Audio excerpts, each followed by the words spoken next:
Ukiomba funga macho moja na macho ingine inaangalia. Sasa mimi nakuambia saa hii, Mheshimiwa Rais Ruto, sasa fungua macho zote.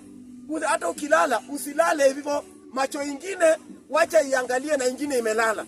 Maana saa hii tunaona ma rebels ndio wameamka juu wako na pesa.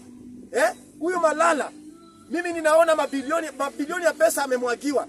Ndio aende aanze kwenda kuhonga walimu na maprincipal. Waanze kutumia watoto. Tutakubali watoto watumike na wanasiasa.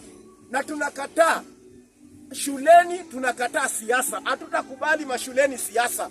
Hatutakubali. Maana hii makosa ni ya Malala, si ya wanafunzi. Kwa hivyo wanafunzi hao hawana makosa. Malala ndo achukuliwe hatua iliyo kali sana, ili hizi tabia zikomeshwe mapema. Hata ukiangalia paka mzee, hauwezi fundisha paka mzee kunyonya maziwa. Hauwezi. Paka mchanga ndo unyonya maziwa.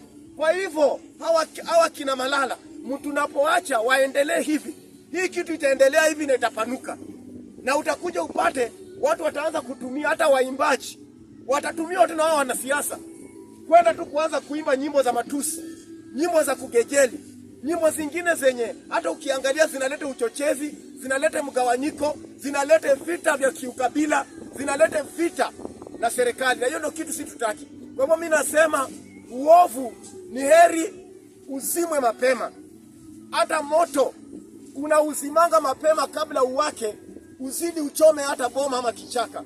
So kwa hivyo mimi nasema hii moto ya kina Malala, hii moto ya kina PK, hii moto ya kina Gachagua, hii moto ya kina hii moto ya kina Muturi na wengineo, hii moto izimwe kabisa.